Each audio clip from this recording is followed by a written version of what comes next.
Welcome to my నాలోని భావాలు.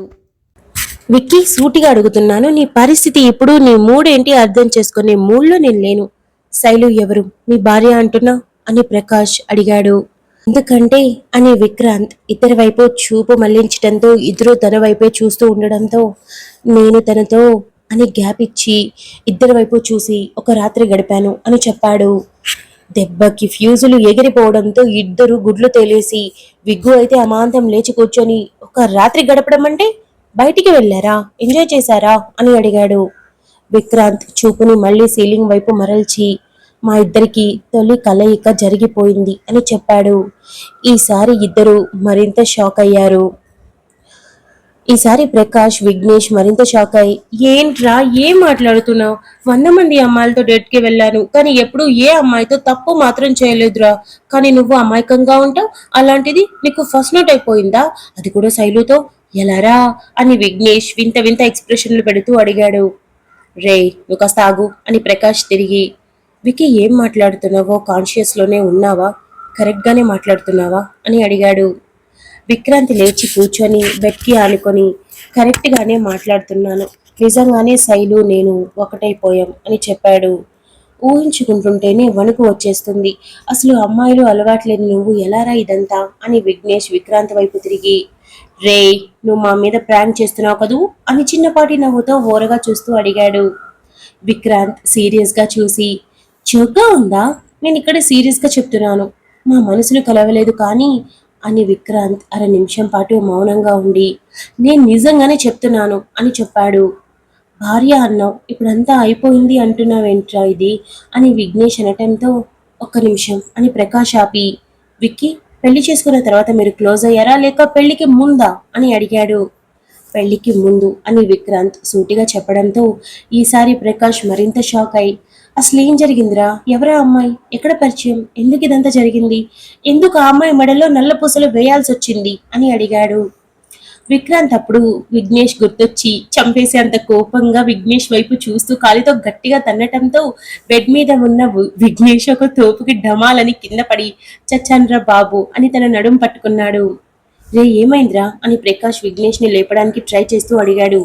ఇదిగో ఈ పంది వల్లే ఇదంతా జరిగింది అని విక్రాంత్ సీరియస్ గా కొర చూస్తూ అనటంతో విఘ్నేష్ కుటికలు మింగుతూ, నేనా? బాగుందయ్యా, బాగుంది, పిల్ల నచ్చింది, తెచ్చుకుని ఉంటావు, చక్కగా అంతా అయిపోయాక ప్రేమ కలిగి మెళ్ళో నల్ల పూసలు వేసినట్టున్నావు, ఇప్పుడేమో నింద నా మీద వేస్తున్నావా? సుఖం నీది, సంతోషం నీది, తిట్లు తన్నులు మాత్రం నాతా అని అడిగాడు. విక్రాంత్ సైలెంట్ గా ఉండటంతో ప్రకాష్ విక్రాంత్ వైపు చూసి, వీడి వలన ఏం జరిగింది అని అడిగాడు. ప్రజ్ఞాని మొదటిసారి కలిసొచ్చాను కదా, ఆ రోజు పెళ్లి చూపులు ఎలా జరిగాయని అడిగారుగా, అని పెళ్లి చూపులు కాదు, జస్ట్ ఒక మీటప్ అని చెప్పాను, గుర్తుందా అని విక్రాంత్ చెప్పాడు.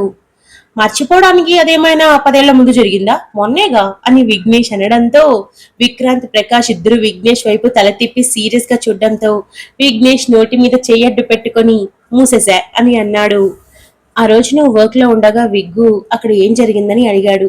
జరిగింది మొత్తం చెప్పాక, నువ్వు అమ్మాయిలతో మాట్లాడడం చాలా కష్టం, అలవాట్లేదు, పైగా చాలా త్వరగా ఎంగేజ్మెంట్ తర్వాత పెళ్లి ఉంది, అలాంటప్పుడు వచ్చే అమ్మాయి నీతో ఇబ్బంది పడకుండా నువ్వు ఫ్రెండ్లీగా ఉండాలన్నా నేను చెప్పిన పని చేయని అన్నాడు అని విక్రాంత్ అనగానే విఘ్నేష్ కి బలుబు వెలిగి, ఓరి నీ దుంపదేగా, నేనేం చెప్పాను, నువ్వేం చేశావు అని అరిచాడు. ఇలా అయితే నేను చెప్పను అని విక్రాంత్ అనడంతో ఈసారి ప్రకాష్ కాలితో విఘ్నేష్ ని తన్ని, నువ్వు కాసేపు సైలెంట్ గా ఉండకపోతే నోట్లో గుడ్డ కుక్కి చంపేస్తాను, నోరు మూసుకొని సైలెంట్ గా ఉండు అని అరిచాడు. విఘ్నేష్ కళ్ళు గుండ్రంగా తిప్పి, ఏదో ఒకటి ఏడవండి అని అన్నాడు. ఆ రోజు నాకు ఒక సలహా చెప్పాడు అని విక్రాంత్ అనడంతో ప్రకాష్ డౌట్ గా ఇద్దరి వైపు చూసి, ఏ చెత్త సలహా ఇచ్చాడు అని అడిగాడు.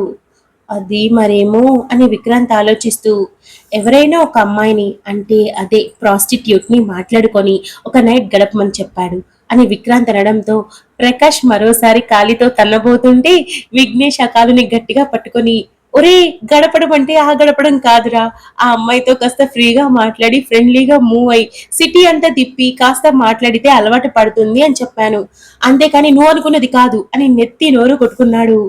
ప్రకాష్ విక్రాంత్ వైపు చూడడంతో విక్రాంత్ కూడా అవును అని తల ఊపాడు. బతికిపోయావు అని ప్రకాష్ సరిగ్గా కూర్చొని, ఆ ప్లాన్ నువ్వు వర్కౌట్ అవుతుందనుకున్నావా అని అడిగాడు. నాకెట్టు ఏ అమ్మాయిలతో మాట్లాడటం పెద్దగా తెలియదు కదా. వాడు చెప్పాక ఆలోచిస్తే కొంచెం బెటర్ అనిపించింది. ఎందుకంటే ప్రాస్టిట్యూట్స్ చాలా మంది దగ్గరికి వెళ్తారు కదా, వాళ్ళకి ఇష్టం ఉన్నా లేకపోయినా నవ్వుతూ అయితే పలకరిస్తారు కదా. అలా నాకు కాస్త ఫ్రీగా ఉంటుంది, వాళ్ళు లీనియన్స్ తీసుకుంటారనిపించింది. అందుకే ఒప్పుకున్నాను. అది వీడికి చెప్పాను కూడా అని విక్రాంత్ చెప్పాడు. నువ్వేం చేసావు తర్వాత అని ప్రకాష్ సీరియస్ గా అడగడంతో, ఏం లేదురా స్వామి, ఒకరోజు పబ్కి వెళ్లే దారిలో వస్తుంటే బైక్ పంచర్ అయిందని ఒకడు నా కారులో వచ్చాడు. ఆ రోజు వాడి మాటల్ని బట్టి వాడు బ్రోకర్ అని అర్థమైంది.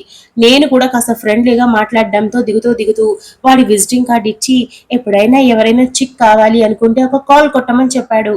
ఎలాగో ఆ విజిటింగ్ కార్డు ఉంది కదా అని వాడికి ఫోన్ చేసి వీడి గురించి చెప్పాను అని విఘ్నేష్ చెప్పాడు.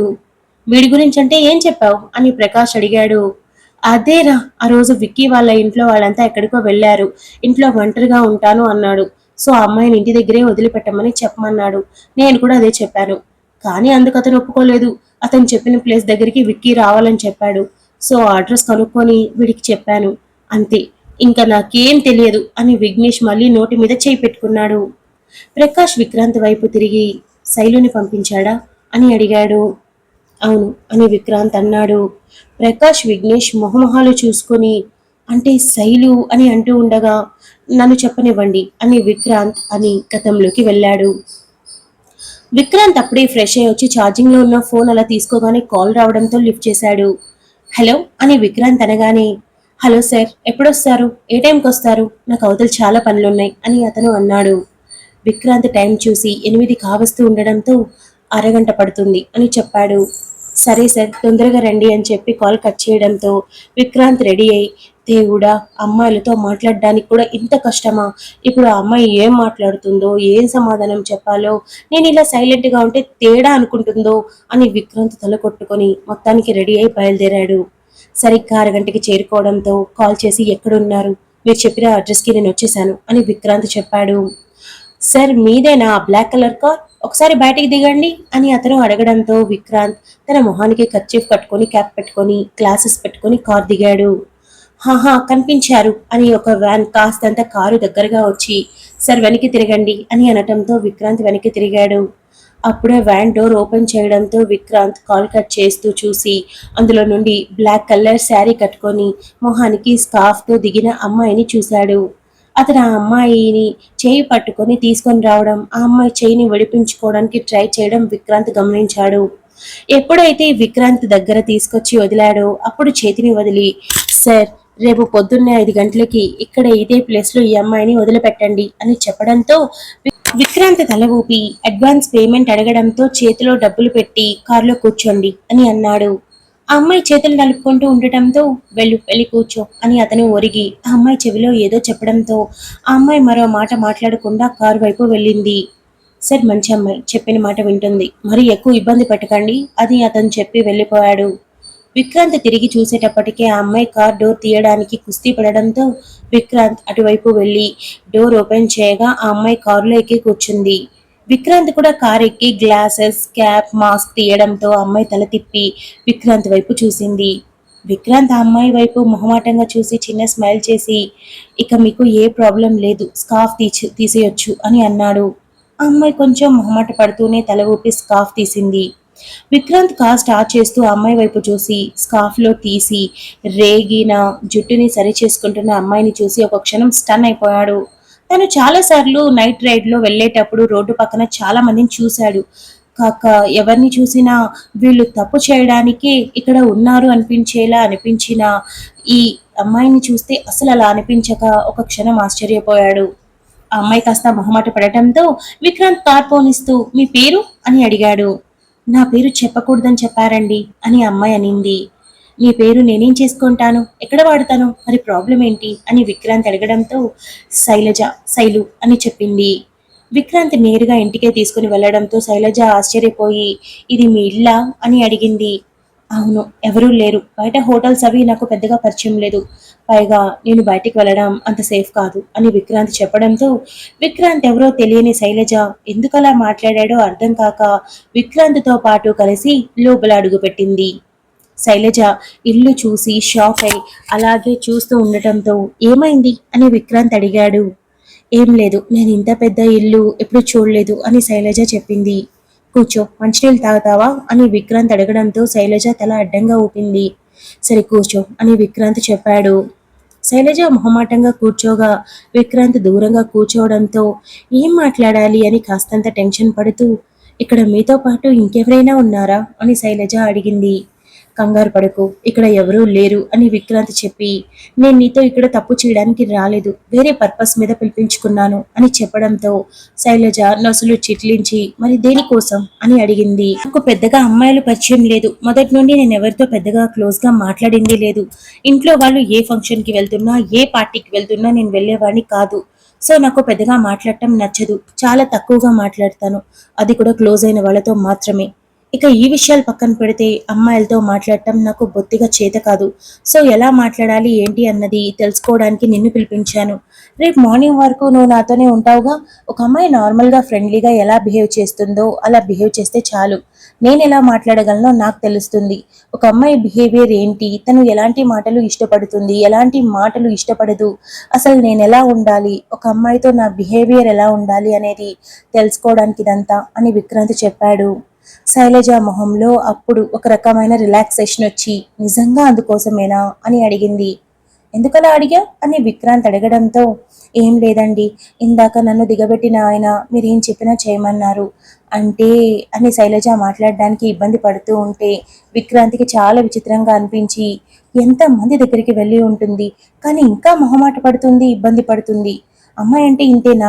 ఏ అమ్మాయికైనా ఈ సిగ్గు మొహమాటం పుట్టుకతోనే వస్తాయనుకుంటా, కానీ సినిమాల్లో ఇలా చూపించరే అని విక్రాంత్ మనసులో అనుకొని, నాకు అర్థమైంది, ఇట్స్ ఓకే, అదేం కాదు, కేవలం దీనికోసమే పిలిచాను అని విక్రాంత్ అన్నాడు.